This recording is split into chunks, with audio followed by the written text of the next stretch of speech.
इस काल ने एक नहीं कई शिकंजे कस रखे हैं, कई फांस बांध राखी है प्राणी के।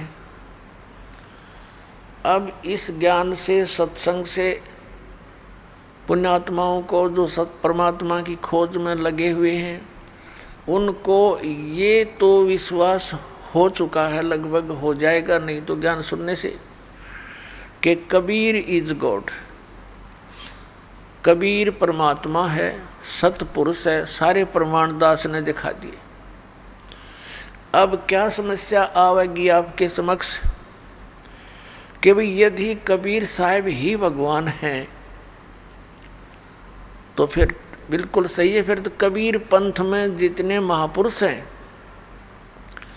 जो गुरु पद पर हैं, आम जनता जनसाधारण के मन में, भोले भालों के मन में ये बात मन में आवेगी कि भी सबसे पुराना कबीर पंथ में कौन सा स्थान है, हमारे किया और बीमारी है।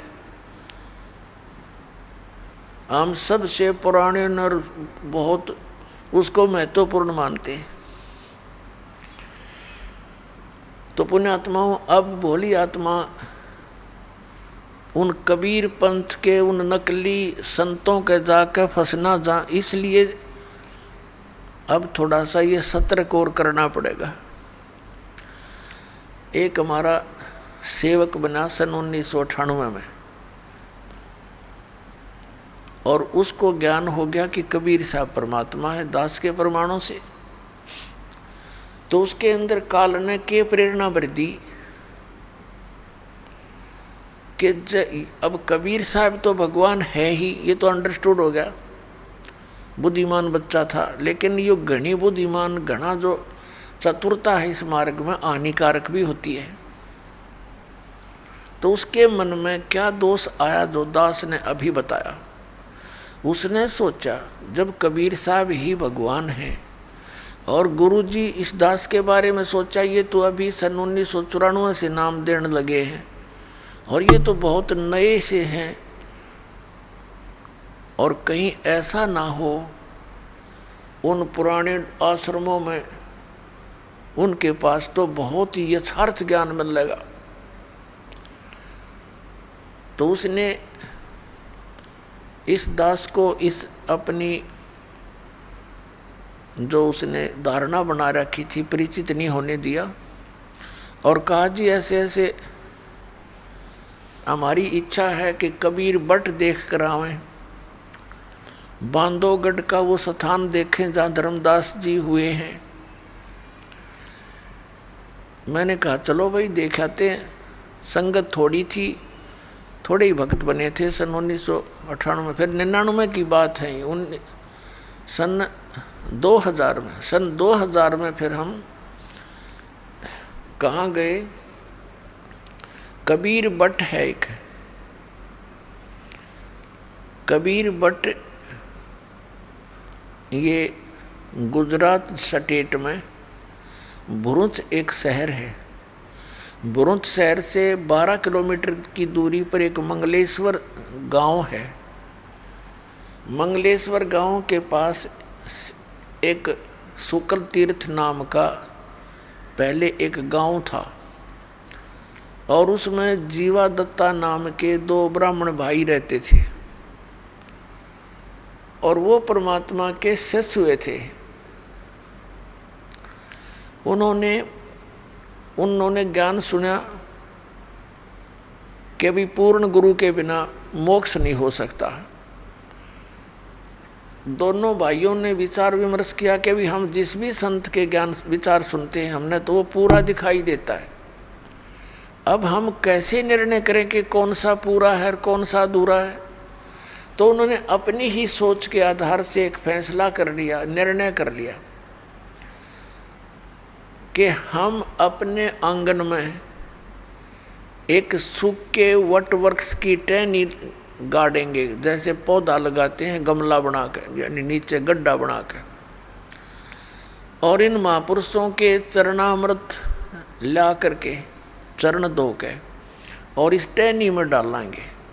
और यदि ये हरि होगी तो हम मान लेंगे पूर्ण गुरु है। इस दृष्टिकोण से उन्होंने जहाँ भी जिस संत का नाम सुना वहीं पहुँच गए और उनसे प्रार्थना की, दासों को चरणामृत दीजिए।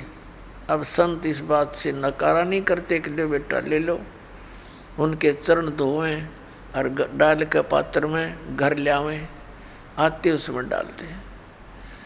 2 दिन बाट देखें, 2-3 दिन कुछ नहीं होता, हफ्ते 10 दिन, फिर दूसरे के पास जाएं, तीसरे के पास जाएं, सब जगह जा लिए जिनका बोलबाला था। अब ये उनको ज्ञान हो गया था कि मनुष्य जीवन परमात्मा प्राप्ति के लिए ही प्राप्त हुआ है,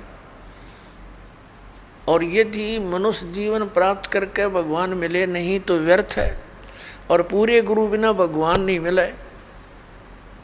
सब संत कहते हैं, ऋषि और मंडलेश्वर कहते हैं। तो उन्होंने ये डिसीजन कर लिया कि हे परमात्मा, इस समय तो पृथ्वी पर कोई परम संत नहीं है, पूर्ण संत नहीं है, हम दोनों भाइयों की मृत्यु कर दो और किसी समय इस पृथ्वी पर संत आया हो पूर्ण, उस समय हमारी शेष आयु मनुष्य की दे देना दाता। कति फाइनल फैसला आत्मा से पुकार के और ये अर्ज की, और दोनों भाई मायूस रहने लग गए कि क्या बने इस जीवन का, तो पूंजी नष्ट हो रही है। अब कहते हैं परमात्मा, धारी मेरे संत की मुझसे मिटे नहीं अंश। उसी समय हफ्ते 10 दिन के बाद परमात्मा एक जिंदा महात्मा के रूप में उस शुक्ल तीर्थ नाम के गांव में, जिसमें 30-40 घर थे ज़्यादा से ज़्यादा, पहले ऐसे छोटे छोटे गांव होते थे सभी, तो वहाँ गली में घूम रहे हैं और जीवा और दत्ता, जिसको तत्वा भी कहते हैं, उसके घर के सामने से और दूसरी गली में जा रहे थे। तो दत्ता बाहर आया। उस दत्ता ने देखा कि एक महात्मा जा रहा है। उसने अपने बड़े भाई जीवा से कहा कि जीवा, एक महात्मा जा रहा है, तेरी आज्ञा हो तो बुला लाऊं। अब जीवा कहने लगा, भाई रहने दे, क्यों जख्म को हरा कर रहा है, क्या करेगा बुला करके। ऐसे ऐसे मंडलेश्वरों को देख लिया, उनके पास कुछ नहीं हुआ। दत्ता ने फिर कहा, भाई मेरी तो इच्छा करती है संत को एक बार बुला लाऊं। जीवा ने कहा, भी देख ले, फिर मैं क्यों तेरी आत्मा को दुखाऊं, बुला ले। इतने में परमात्मा वापस आ गए, जैसे किसी का घर खोज रहे हो। और दत्ता पुण्यात्मा थी, चरणों में मत्था टेका, हे महाराज, आपके दास की झोपड़ी है, चरण रखना, आ जाओ यहाँ दर्शन देना, कुछ समय विश्राम करो। परमात्मा ने कहा, अच्छा भाई चलो। जाके जैसा भी कोई स्थान था बैठने के लिए दे दिया, कोई पीढ़ा मुड्ढा, परमात्मा बैठ गए। और जीवा कहता है, दत्ता कहाँ जी, वो लाना, साधु के चरण धोवाएंगे। अपनी लाए कोई प्रांत थाली और उसमें पानी डाल कर चरण धोए। अब जीवा कहता कि दत्ता ले जा इस जल को, चरणामृत को, और संतों के चरणामृत को गली में नहीं डाला करते, इसको अंदर डाल देना पौधे में। अच्छा जी। अब दत्ता गया आंगन में, और ज्यों ही वो लगा डालने जल डालते डालते ही वो सूखी टहनी जो गलने लगी थी नीचे से, वह एकदम हरी भरी होगी। बोलो सतगुरुदेव।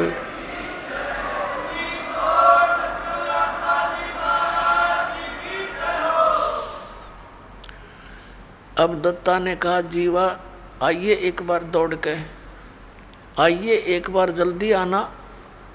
अब जीवा गया, क्या बात है, परमात्मा आगे, ये तो मालिक आगे, भगवान आगे।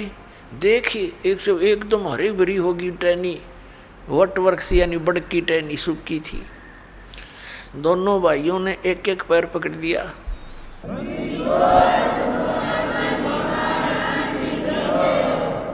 दोनों भाइयों ने एक एक पैर पकड़ लिया। अरनू देखे मुंह की तरफ और रोए और कहने लगे भगवान हम तो कति थक चुके थे और हमने मान लिया था कि इस पृथ्वी पर कोई संत नाम की चीज नहीं। ये भगवान आप पहले क्यों ना आए दाता, हमने बहुत प्रयत्न किया, बहुत खोज करी, बहुत खोज करी। परमात्मा कहने लगे बेटा मैं आता जाता पहले भी तुम्हारी आत्मा से मैं खूब परिचित था, तुम्हारे हृदय की कसक से। यदि मैं पहले आ जाता और ये हरी भरी भी हो जाती, होनी थी तो कोई दुख दिखता कोई ना, जो तुम वैसे ये संत की पहचान नहीं होती, फिर भी मैंने तुम्हारी आस्था को देख करके यह लीला करनी पड़ी बेटा। यदि मैं पहले आ जाता और ये हरी भरी हो जाती, तुम उपदेश ले लेते, ठीक है, फिर तुम्हारे मन में यह धारणा और आती कि हो सकता है एक बहुत बड़ा मंडलेश्वर है, उसका बड़ा बोलबाला है, उसके हजारों की संख्या में शिष्य हैं, कहीं वो हमारे गुरु से भी अत्यधिक शक्तिशाली हो, तो तुम बेटा फिर धक्के फिर भी खाते।